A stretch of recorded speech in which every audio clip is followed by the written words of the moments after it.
Authorities in Philadelphia say that the father of this 11-month-old child used his baby as a human shield. Last weekend, officials charged 25-year-old Nafis Monroe with endangering the welfare of a child. Authorities say Monroe used counterfeit money in a drug deal gone wrong in the Hunting Park section of Philadelphia, which led to gunfire that ended up critically wounding little Yazim Jenkins. Investigators say he drove to a house before taking his baby to the hospital.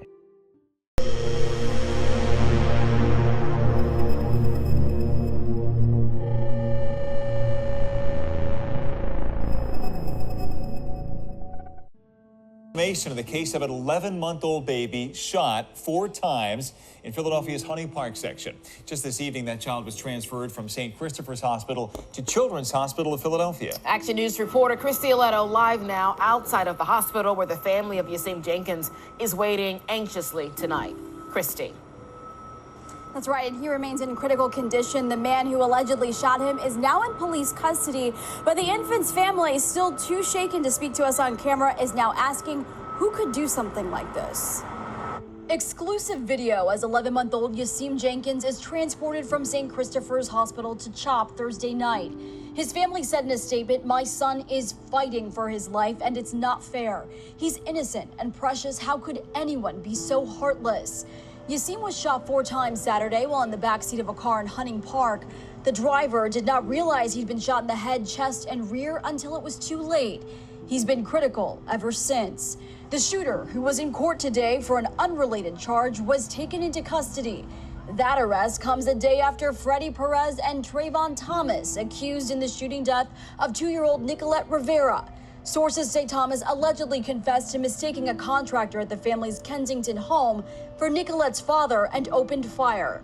Instead, Nicolette was shot in the back of the head a day after Yazim, the motive believed to be over drugs. You went there with that intention. You fired 6 rounds from a high-powered rifle into a home that you knew to be occupied. So, I mean, I don't think you can spell out premeditated any more than, going there and doing that. As for 11-month-old Yazim, his family tells Action News, "To the coward who did this to him, you will pay. If not today or tomorrow, God will handle you accordingly." And because that shooter has not been formally charged, he is yet to be identified by police. But as for that infant's family, they are asking for continued prayers in his recovery. Prosecutors say they charged the father of an 11-month-old boy with recklessly endangering another person and related charges in connection with a shooting last month in the city's Hunting Park section. Shots rang out October 19th on the 700 block of West Luzerne Street as the boy sat inside a car with his father. The child was struck once in the back of the head, once in the chest, and twice in the buttocks. The child was left critically injured. Police say instead of protecting his son, Nafis Monroe, 25, used him as a human shield. Investigators say he drove to a house before taking his baby to the hospital. According to the police, Monroe was using counterfeit money to purchase drugs, and they believe that is the motive for the shooting. Investigators believe Monroe brought his son to avoid being shot at by a potentially upset drug dealer. Was a vigil for the child that was shot 4 times, including once in his head. It happened back in 2019. He was only 11 months old at the time. Sadly, Yazim Jenkins has died.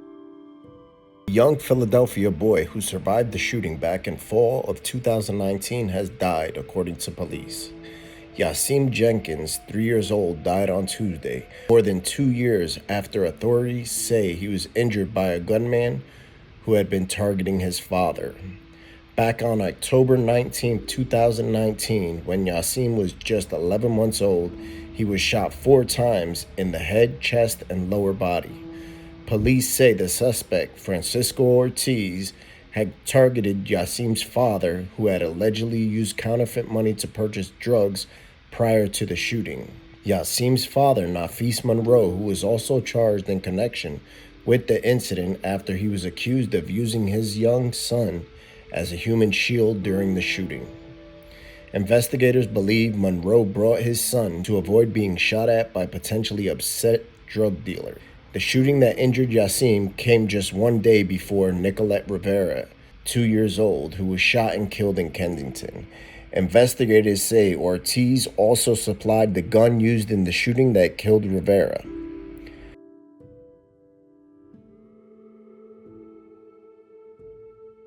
Unfortunately, the medical examiner's office will have to perform an autopsy on little Yasim to see if he died as a result from the injuries of that 2019 shooting. Depending on the results, shooter could face upgraded charges of homicide. A vigil for 3-year-old Yasim Jenkins in West Philadelphia tonight. Yasim died yesterday after surviving a 2019 shooting. Too many mothers' children are being ripped from their arms, and this needs to stop.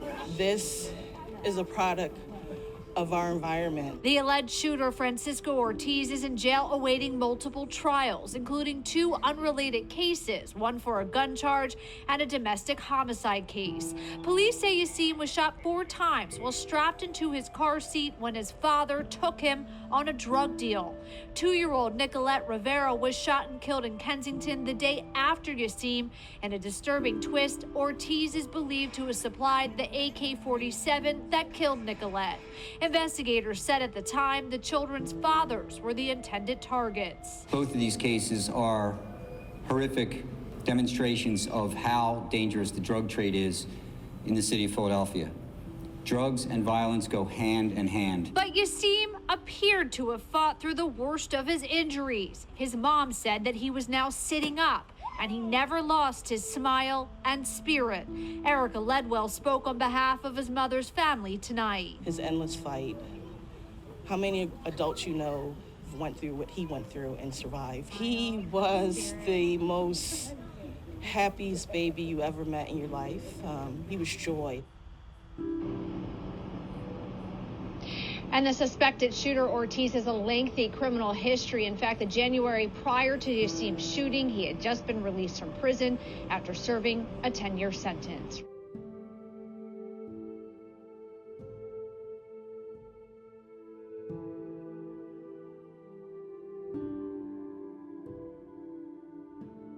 What's up, everybody? Welcome back to the channel. I'm Frank. This is Morals Over Money. Unfortunately, this is a little bit of a heartbreaking story. Not even a little bit, a lot.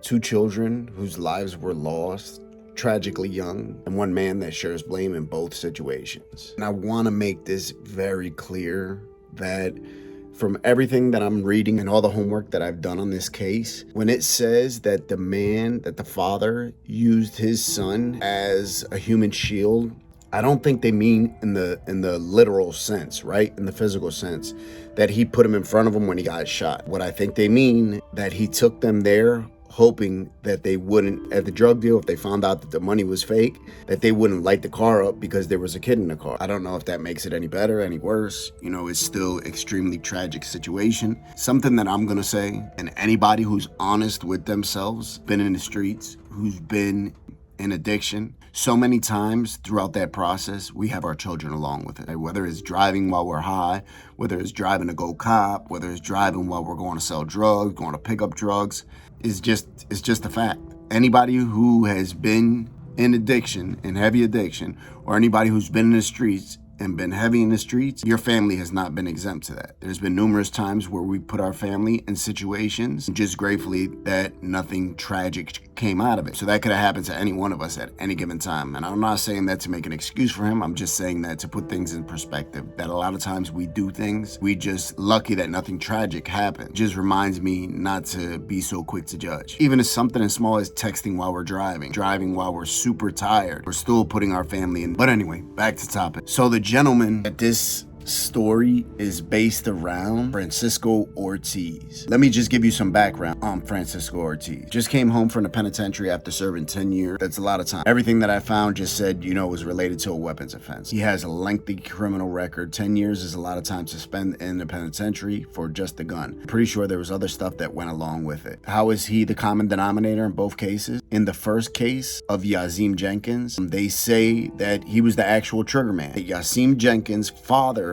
went to go make a drug purchase Ortiz realized that the money was fake. He realized the money was fake. He shot the car up. In the process of shooting the car up, he shoots the baby 4 times. Father, I'm sure probably right there in the moment, didn't know that his son was hit. You know, and they made it a point to bring it up in the police articles and the news articles that he went to home before he took his baby to the hospital. I'm gonna tell you right now what he did. The drugs that he purchased, went and got rid of. If he had a gun on him, he went and got rid of. He didn't do the best job because they also found some of the counterfeit money inside the car. So I'm sure he was panicking. I'm sure it was a horrible situation to be in. I couldn't imagine being in that situation, but you play a big part in that. That was the first. That was Yazim Jenkins. He was 11 months old at the time, shot 4 times. Just to give a quick timeline, Francisco Ortiz is related to 4 shootings in which 2 children are dead. Francisco Ortiz, 29, is believed to be the nexus of multiple recent shootings that claimed the life of 1 child and threatened to take the life of another, which he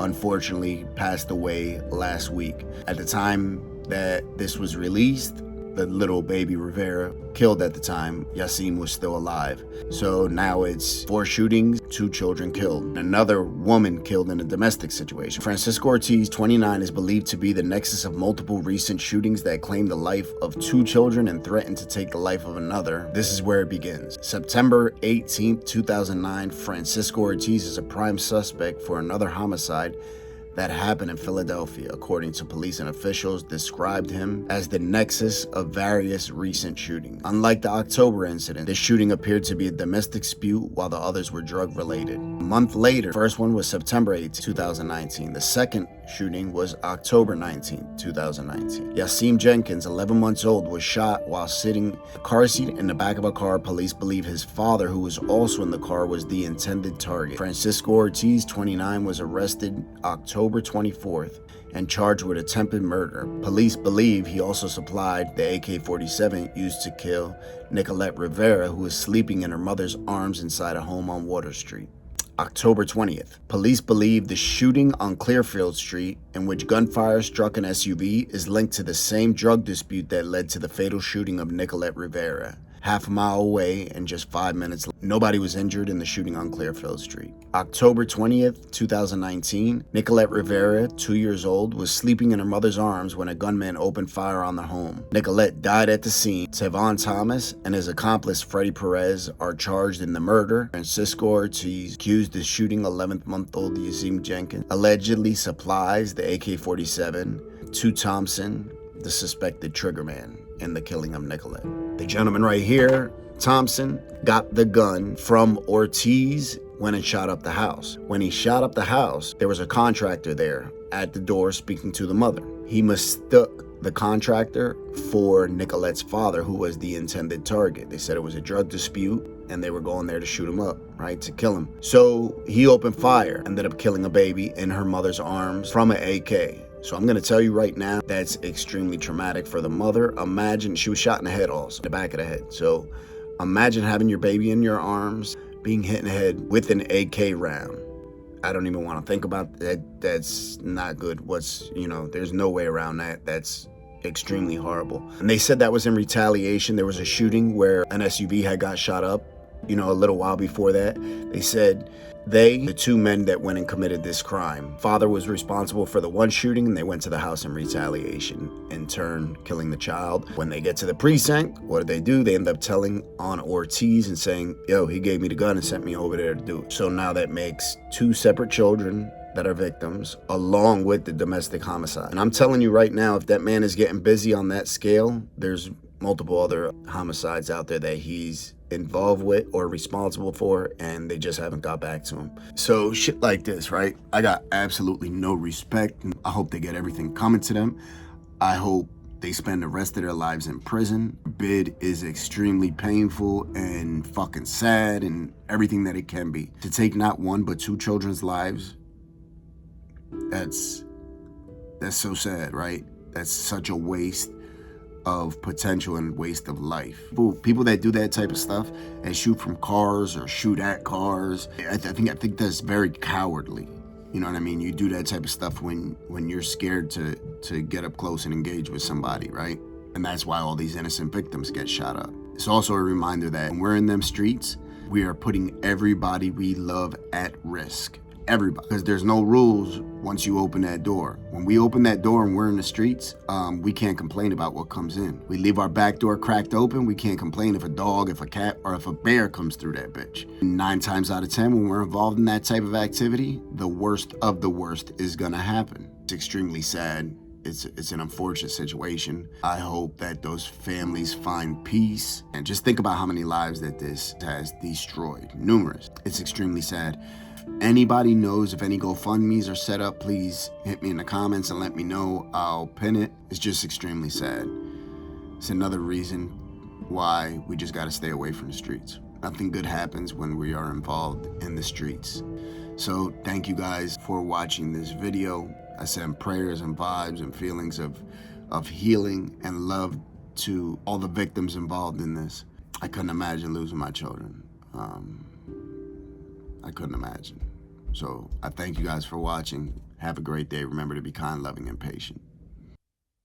Again,